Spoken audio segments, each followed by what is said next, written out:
नमस्कार, आप देख रहे हैं कशिश न्यूज का डिजिटल प्लेटफॉर्म और मैं हूं आपके साथ दीपक राजसुमन। चलिए सुबह की 5 बड़ी खबरों से आपको रूबरू करवा देते हैं। और पहली और अहम खबर है इंडिया गठबंधन को लेकर। दरअसल पंजाब में आम आदमी पार्टी की सरकार है और हाल ही में कांग्रेस विधायक सुखपाल सिंह खैरा को नशे के आरोप में गिरफ्तार किया गया है। और इस गिरफ्तारी के बाद जो है अब आम आदमी पार्टी और कांग्रेस के बीच घमासान मच गया है। और इस घमासान के बीच अगर बात कर ले तो इंडिया गठबंधन को लेकर भी अब बयानबाजी तेज हो गई है, जिस पर कल अरविंद केजरीवाल ने उस बयानबाजी पर अपना बयान दिया है और उन्होंने स्पष्ट कर दिया है कि इंडिया गठबंधन से इसका कोई लेना देना नहीं है। इंडिया गठबंधन के प्रति आम आदमी पार्टी समर्पित है।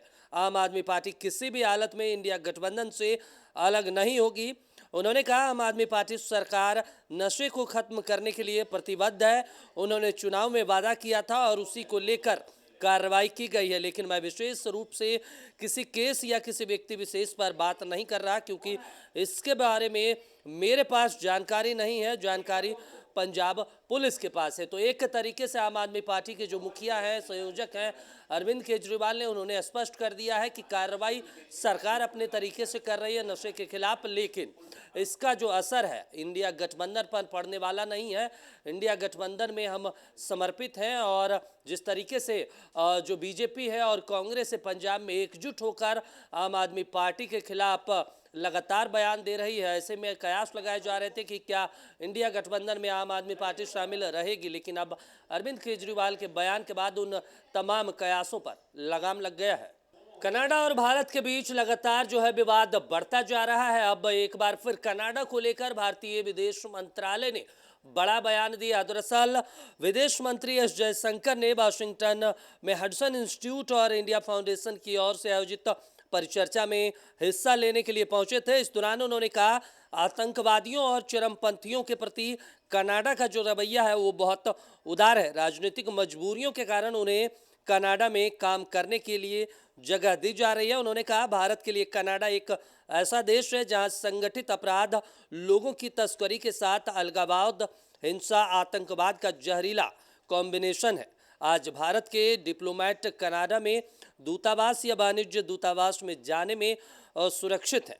उन्हें सार्वजनिक रूप से डराया धमकाया जाता है, इसलिए भारत को कनाडा में वीजा ऑपरेशन को अस्थायी रूप से निलंबित करने के लिए मजबूर किया गया। तो लगातार जो है कनाडा और भारत को लेकर जो है विवाद बढ़ता जा रहा था। जो कनाडा के प्रधानमंत्री, उन्होंने भारत को लेकर कहा था, भारत सरकार पर आरोप लगाया था खालिस्तानी समर्थक की हत्या को लेकर, जिसके बाद अब भारत सरकार भी कनाडा के खिलाफ कड़ा एक्शन ले रही है। और पिछले हफ्ते नए संसद भवन में पहला बिल पारित हुआ और ये जो पहला बिल था वो महिला आरक्षण बिल था। और ये जो आरक्षण बिल है इसका नाम दिया गया था नारी शक्ति वंदन अधिनियम 2023, जिसको पहले लोकसभा में पारित करवाया गया और फिर लोकसभा के बाद राज्यसभा में पेश किया गया और राज्यसभा में भी इसे पारित करवा दिया गया। जिसके बाद इस बिल को जो है राष्ट्रपति द्रौपदी मुर्मू की मंजूरी के लिए भेजा गया था, जिसके बाद कल शाम राष्ट्रपति द्रौपदी मुर्मू ने मंजूरी दे दी, उस बिल पर मुहर लगा दिया है। उसके बाद अब ये कानून का रूप ले लिया है। एक तरीके से कहें तो अब ये कानून बन गया है और इसको लेकर जो है विधानसभा हो चाहे लोकसभा हो, उनके चुनाव में 33% महिलाओं को आरक्षण का प्रावधान किया गया है। और ये आरक्षण 15 वर्षों तक रहेगा, जिसके बाद संसद के पास जो है ये शक्ति रहेगी कि वो चाहे तो उस 15 वर्षों को बढ़ा सकती है। तो ऐसे में ये जो महत्वपूर्ण बिल था, मोदी सरकार सफल रही। पिछले 27 सालों से ये बिल लगातार तमाम अलग अलग सरकार सदन में लेकर आई, लेकिन कभी भी ये सफल नहीं हो पाया। मोदी सरकार ने इसे सफल किया है। ऐसे में अब इस बिल को लागू करने में अभी वक्त लगेगा, क्योंकि मोदी सरकार के जो कानून मंत्री हैं अर्जुन मेघवाल, उन्होंने भी कहा है कि इस लोकसभा चुनाव में इसको अमली जामा पहनाना मुमकिन नहीं है, क्योंकि अभी इस आरक्षण बिल को कानून बनने के बाद अब जो जनगणना होगा वो पूरे देश में करवाया जाएगा। उसके बाद जनगणना के आधार पर परिसीमन होगा और उसके बाद फिर ये तय किया जाएगा कि किन सीटों पर महिलाओं को आरक्षण दिया जा सकता है। बिहार और झारखंड में लगातार डेंगू और चिकुनगुनिया के जो मामले हैं वो लगातार बढ़ते जा रहे हैं। बिहार की बात कर ले तो पिछले 24 घंटों में 396 डेंगू मरीज मिले हैं और अगर पटना की बात करें तो पटना में करीब 174 मरीज मिले हैं, जबकि पटना में अगर कुल मरीजों की संख्या देखें तो 1727 पहुंच चुका है और पूरे बिहार में 300 से अधिक मरीज जो हैं अस्पताल में भर्ती हैं। वहीं पटना में सबसे ज़्यादा प्रभावित मरीज आ रहे हैं। पटना के बाद अगर बात कर लें तो भागलपुर में भी संक्रमण दर जो है वो सबसे अधिक है।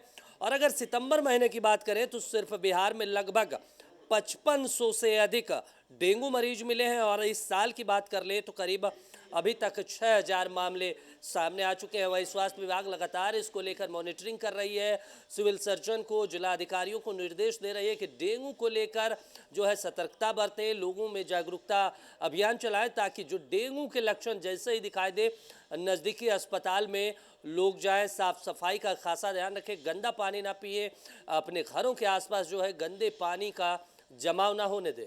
और लोकसभा चुनाव में अब कुछ ही वक्त बच गया है और तमाम जो पार्टियां हैं चुनावी तैयारियों में जुट गई है। अगर झारखंड की बात करें तो जहां बीजेपी संकल्प यात्रा निकाल रही है तो वहीं आजसू जो है महाधिवेशन की कल शुरुआत की है। 3 दिवसीय महाधिवेशन है जो रांची के मोरहाबादी मैदान में शुरू हो चुका है। ये महाधिवेशन 1 अक्टूबर तक चलेगा। वही महाधिवेशन में भाग लेने के लिए देश विदेश से अलग अलग क्षेत्रों के विशेषज्ञ भी पहुंचे हैं। तो वहीं अगर बात कर ले तो इस महाधिवेशन में झारखंड की चुनौती, समस्याओं और तमाम मुद्दों को लेकर विचार किया जा रहा है। कल केंद्रीय अध्यक्ष जो है आजसू के सुप्रीमो सुदेश महतो ने महाधिवेशन का उद्घाटन किया और इसके बाद उन्होंने कार्यकर्ताओं को संबोधित भी किया है। इस अधिवेशन को राज्यव्यापी बनाया जाए उन्होंने कहा है। साथ ही कहा कि जो 5 साल बाद ये अधिवेशन हो रहा है, आजसू ने कई निर्णायक लड़ाई में अपना महत्वपूर्ण योगदान दिया है।